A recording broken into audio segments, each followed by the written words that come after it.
Hello, everyone. It is Late Night Talk, episode 10.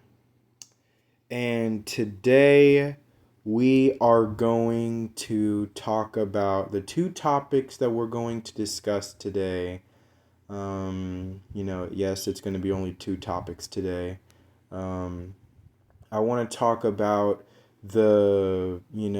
three players for the Dallas Cowboys that are returning this 2024 season from their torn ACL, and how effective will they be coming back.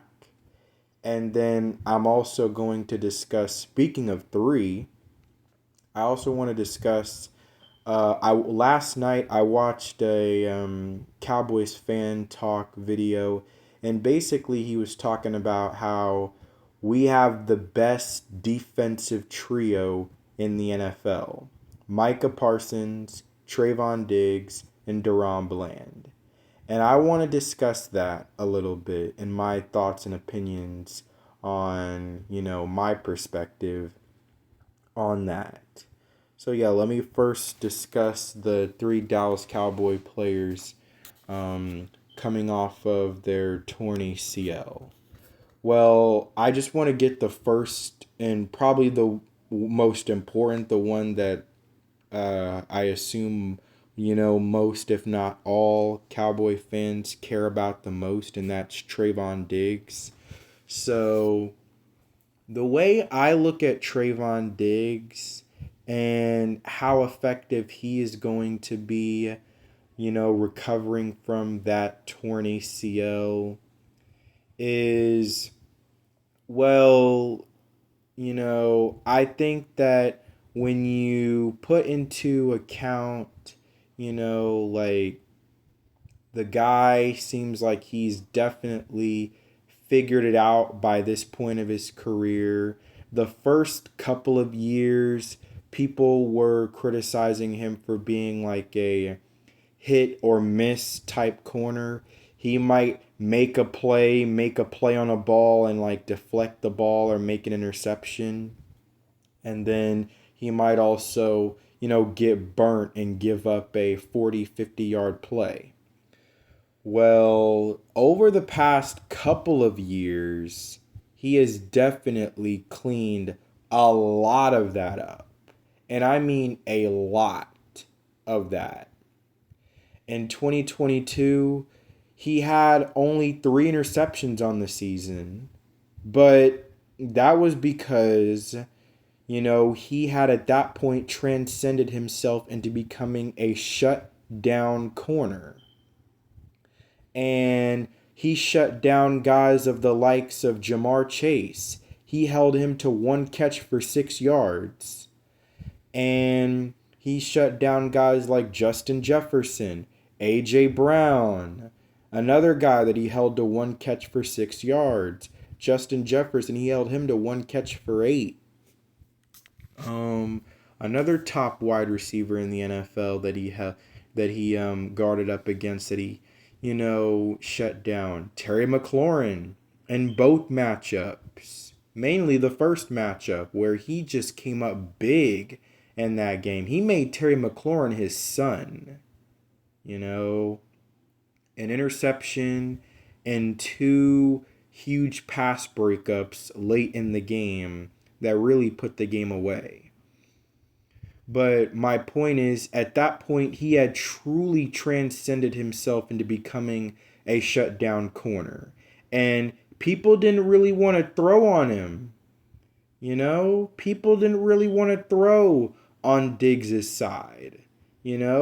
Because the dude was just on clamps. He was on straps.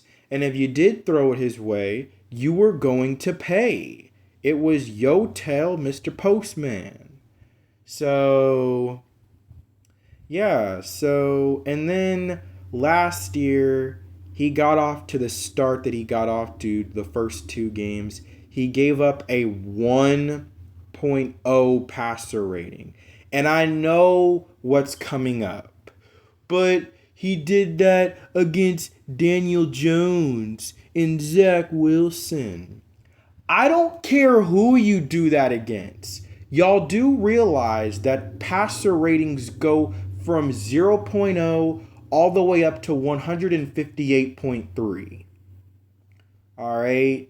He gave up a 1.0. 1.0.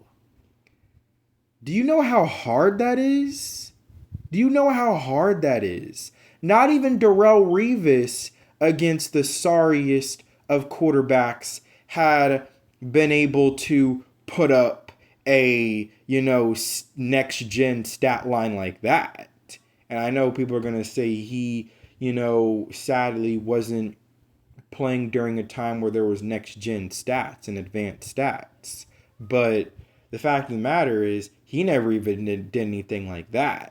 A 1.0 passer rating in multiple games while being targeted on multiple occasions, and nothing was getting completed on his side.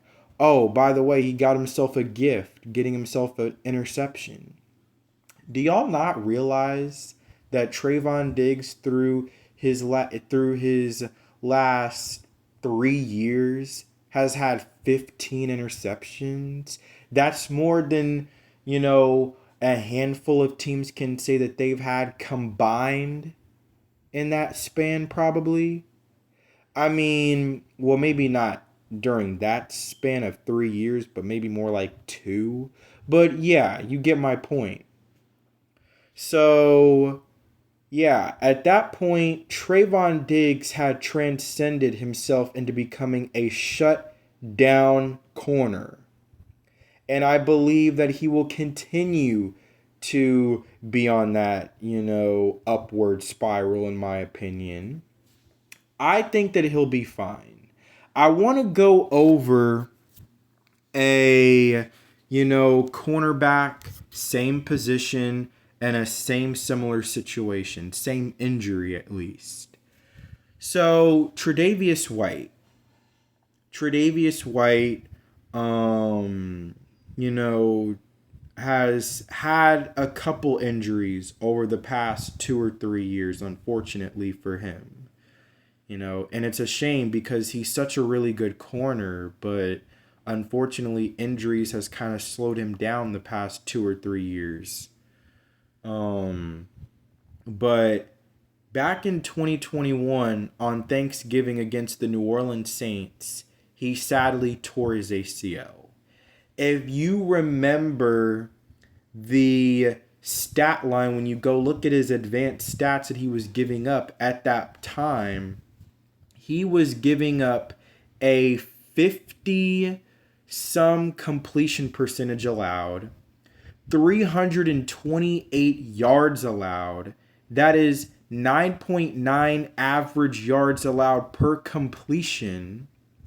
And he was also giving up just a 5.1 average yards per target. He had given up 0 touchdown passes on the year up to that point, and he was giving up a 59.9 rating on the year up until his torn ACL injury. So he was on his way to having a Pro Bowl, if not all pro type year again, And then sadly he got hurt, of course, on Thanksgiving, and he came back week 12 of the very next year. So basically almost like a calendar year later. And he came back. He didn't play on Thanksgiving. He actually he just dressed, but he didn't play, if I'm not mistaken. He played the very next week, and in the final 5 games of the season, these were his stats. In week 13, he was targeted 4 times, gave up 3 completions for 21 yards. Not that, not that crazy. However, in week 14, he was targeted 9 times, gave up 6 completions for 76 yards. Yeah, he kind of got a little exposed in that game. Then the next week in week 15, this is where it gets a little skewed because I mean he was targeted 11 times. They were going after him. They were going after him. They were taking full advantage of the fact that he's just coming off of a serious lower body injury. Because he was targeted 11 times in this game, but he only allowed 3 completions. However, for 67 yards and a touchdown. So it was the first touchdown that he had given up in about like 2 years. And then the next week after that, he was targeted only 4 times, gave up 3 completions for 52 yards. You know, another pretty bad game. However, in the regular season finale, he was targeted 5 times, gave up 3 completions for only 28 yards, and he got himself an interception.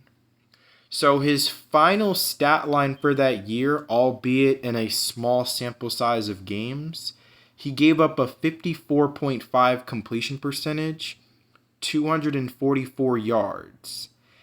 After giving up only 328 through the first 11 games the year before, before he tore his ACL, in only 5 games, he gave up 244.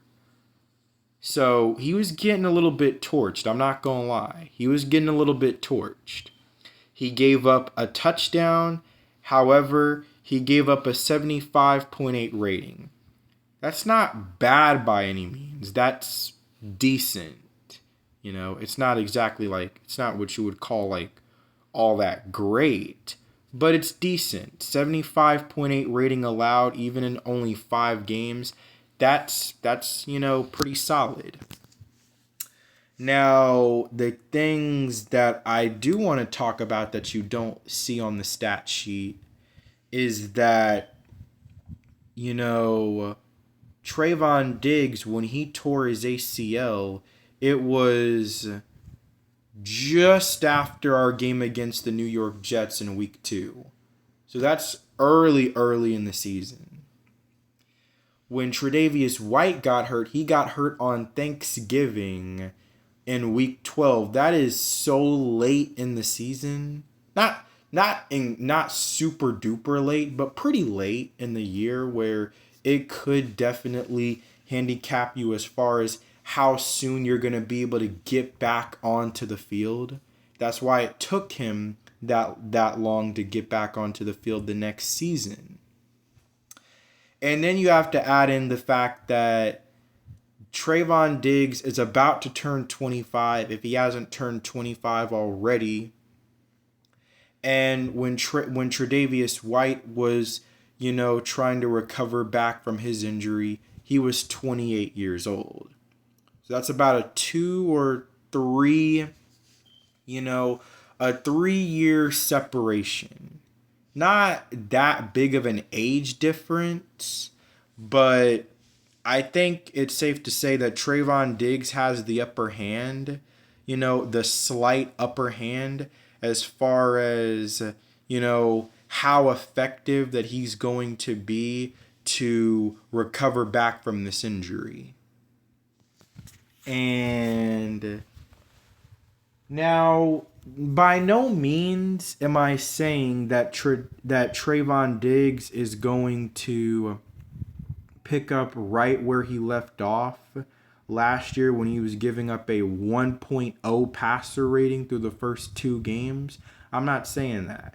That would be delusional and stupid of me. All right.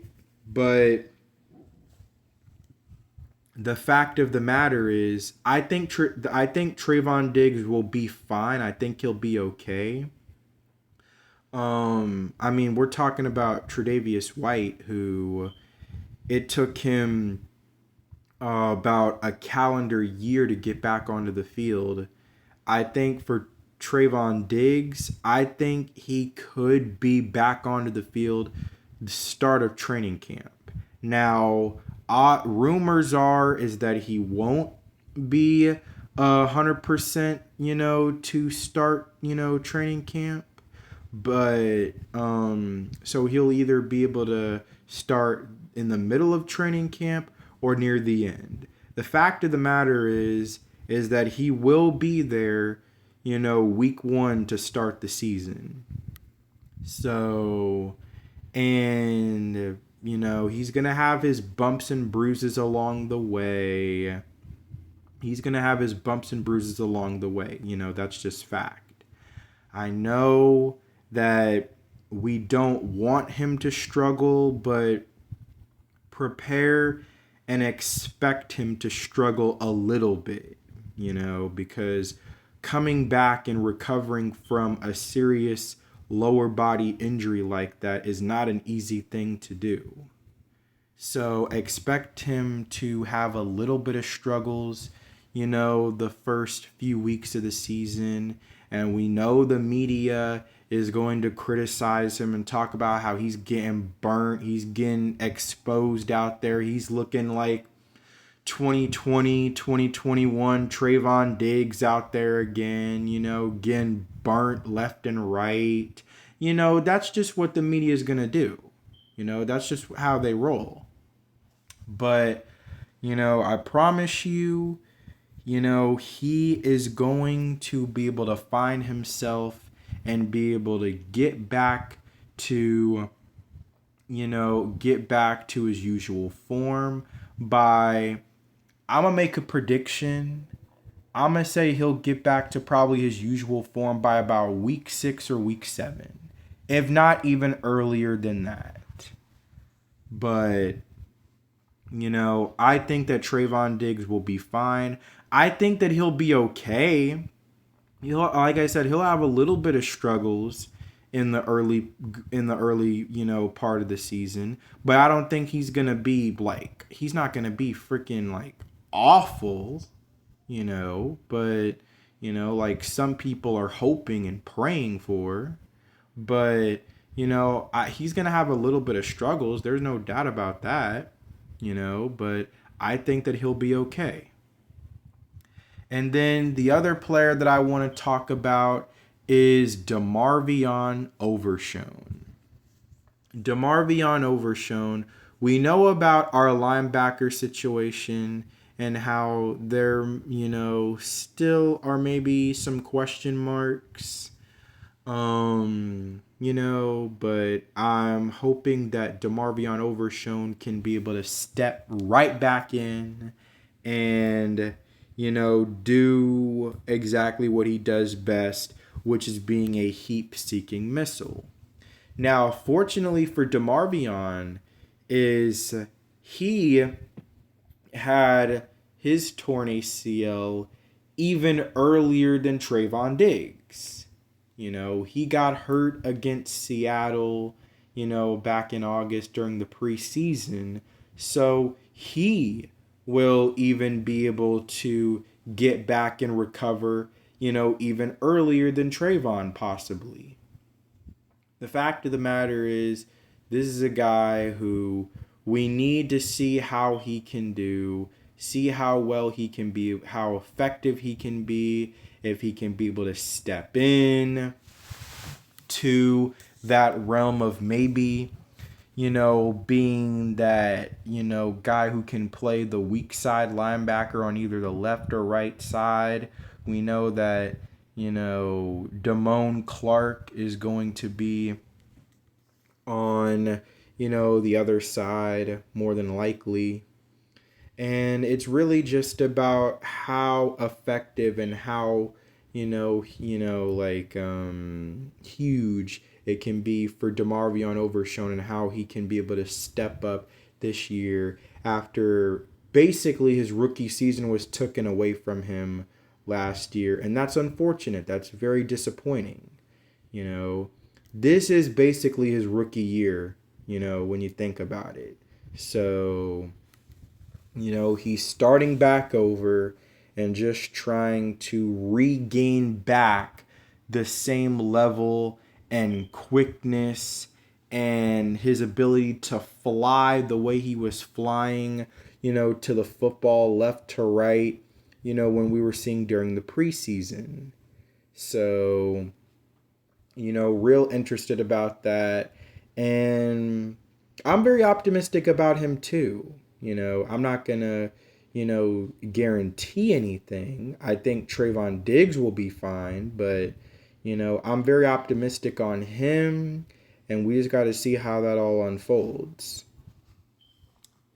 And then there's, of course, John Stevens Jr. Now, this is a guy who just kind of, jumped out on your television screen on, quite a few occasions. And I really felt like he really caught my eye, even from the very first game of the preseason against Jacksonville when he caught 5 passes for 56 yards and a touchdown. And I'm like, yo, this kid, John Stevens, I mean, he's woo. I mean, look at this kid. This kid, he is definitely something. And then unfortunately was short-lived. The very next game against Seattle, he had that unfortunate, ACL tear. So Stevens and Overshone wound up tearing their ACL in that very same game. Tony Romo had a fractured vertebrae or something like that basically about ended his career against Seattle in a preseason game.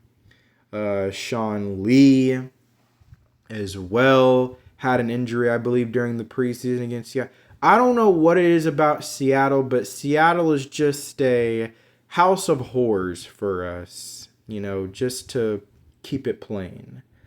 But either way, so I mean, it's disappointing when guys get injured so early in the season, especially when you got high hopes for them. But, I have high hopes for DeMarvion Overshone. I definitely have very high hopes in Trayvon Diggs that he will be fine. And then John Stevens, well, I got, optimism for him as well. It's just a matter of, where is he going to fit in this roster as far as our tight ends? Because there's Jake Ferguson and that there's Luke Schoonmaker. So those are kind of really the 2 top tight ends on the roster already, So where John Stevens fits here. When I think of John Stevens, I think of, what's his name? Jimmy Graham. If he was 2 inches taller and like 10 pounds heavier, he definitely gives you that like Jimmy Graham type flash to you. He's tall, he's big, he's athletic. He can, has the ability to make some of those, great contested catches on guys, one-on-one and just use his size advantage. That's just the kind of guy that he, the kind of, things that he can bring to the table. And, I'm really psyched to see where this guy can end up at the outcome of the preseason and where it all unfolds for him. And then last but certainly not least, I want to talk about the best defensive trio in the NFL. The best defensive trio in the NFL reads and lists by Micah Parsons, DaRon Bland, and Trayvon Diggs. Now, nothing really, Micah Parsons, well, his resume kind of speaks for itself. And some haters are going to say, what resume? Man, go look at his numbers. All right. And I'm not trying to, and I'm also not trying to hear, you know,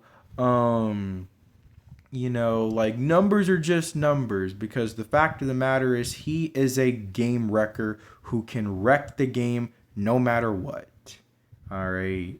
It's not just what he does on the stat sheet, but it's also what you see out there on film.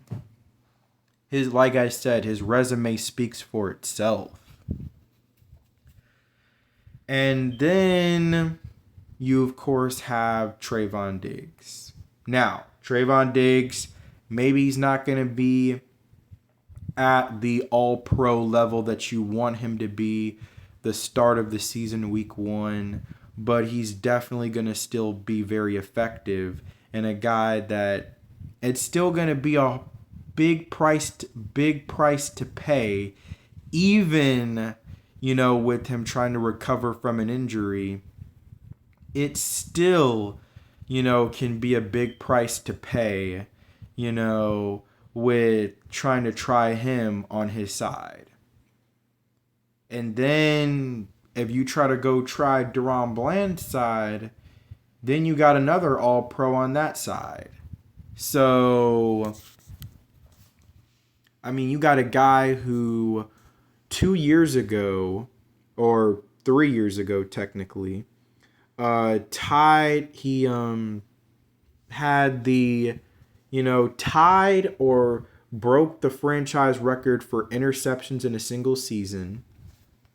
Then you got a guy who has, I believe, more sacks than any edge rusher in their first 3 seasons. And then you got a guy who's coming off of a season where he kind of came in as a next man up and had to come in as a substitute.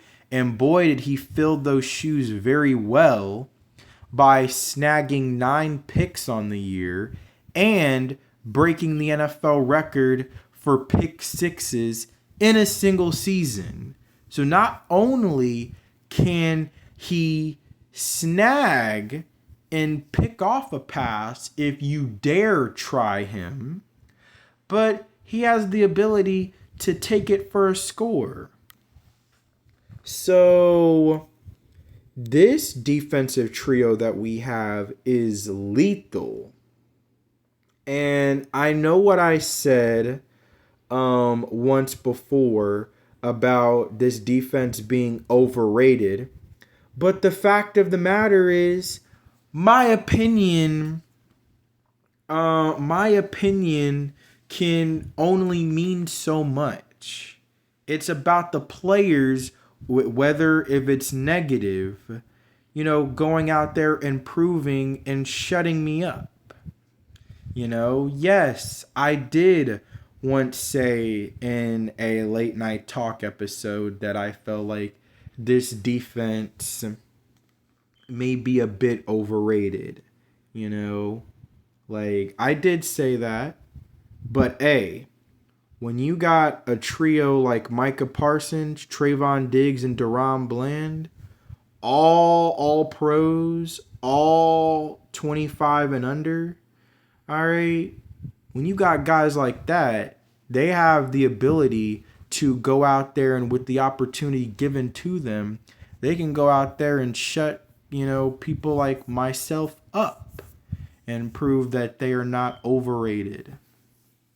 So, I mean, like the way I see it is we got 3 all pros, all at their own individual position. Well, except for Trayvon and DaRon, they both play corner.